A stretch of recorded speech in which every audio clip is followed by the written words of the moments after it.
Cancer Healer Center, a new beginning. Dinanath Mangeshkar रुग्णालयाच्या अलगर्जीपणामुळे ईश्वरी भिसेचा मृत्यू झाल्यानंतर सर्वपक्षीय आक्रमण. दीनानाथ मंगेशकर रुग्णालयाच्या नावाच्या पाठीला काळं फासलं, अधिकाऱ्यांवरही चिल्लर फेकली. दीनानाथ मंगेशकर रुग्णालयातील प्रकरणाची फडणवीसांकडून गंभीर दखल. धर्मादाय सहआयुक्तांच्या अध्यक्षतेखाली चौकशी समिती. जे रुग्णालयाचे अधीक्षक, विधी आणि न्याय विभागाचे उपसचिव तसंच मुख्यमंत्री सचिवालयाचे प्रतिनिधी सदस्य असणार.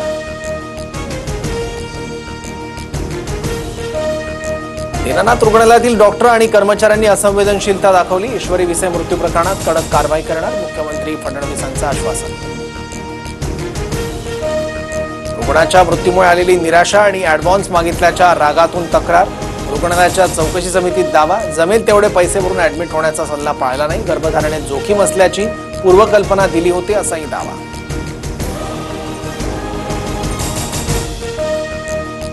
आम्ही काउंटरवर 3 लाखांची कॅश घेऊन उभे होतो. जमीन विकून पैसे देण्याची आमची तयारी होती, मात्र 10 लाख दिल्याशिवाय आम्ही ॲडमिट करून घेणार नाही असं रुग्णालयाने स्पष्ट सांगितलं. भिसे कुटुंबाने चौकशी समितीचे आरोप फेटाळले.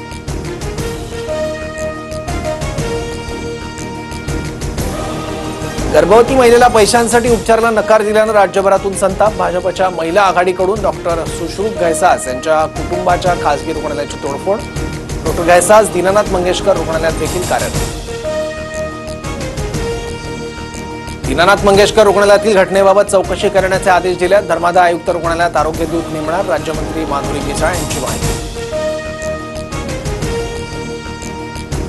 महाराष्ट्रात मराठीचा आग्रह योग्य, पण कायदा हाती घेऊ नका, अन्यथा कडक कारवाई करणार, मुख्यमंत्री देवेंद्र फडणवीसांचा मनसेला इशारा.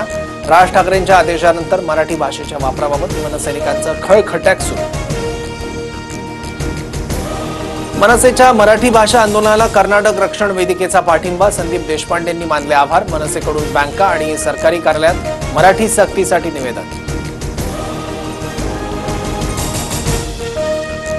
लोकसभेनंतर राज्यसभेतही वक्फ सुधारणा विधेयक मंजूर. वक्फ सुधारणा विधेयक आता राष्ट्रपतींकडे पाठवलं जाणार.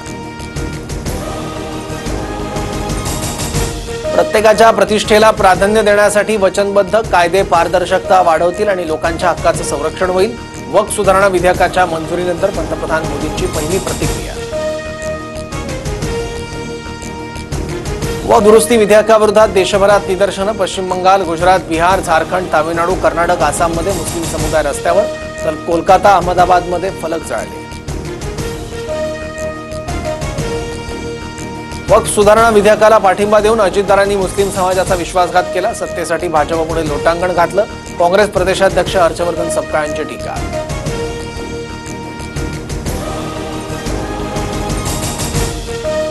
नांदेडमध्ये महिला मजुरांना घेऊन जाणारा ट्रॅक्टर विहिरीत कोसळला. विहिरीत बुडून 7 जणांचा मृत्यू. मृतांच्या कुटुंबियांना मुख्यमंत्री सहाय्यता निधीतून 5 लाख तर केंद्र सरकारकडून 2 लाखांची मदत जारी.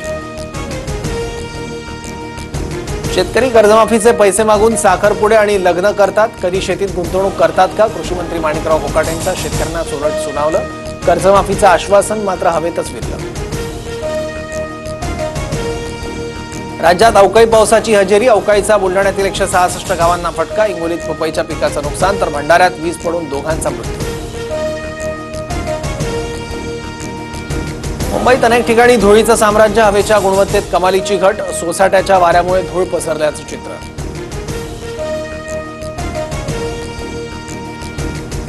कल्याण, डोंबिवली, अंबरनाथमध्ये वादळी वाऱ्यासह रिमझिम पावसाची हजेरी. नागरिकांची धावपळ. सोसाट्याच्या वाऱ्यामुळे फलक कोसळण्याच्या घटना. रस्त्यांवरील वाहतुकीवर परिणाम. काही भागात वीज पुरवठा खंडित. Cancer Healer Center, a new beginning.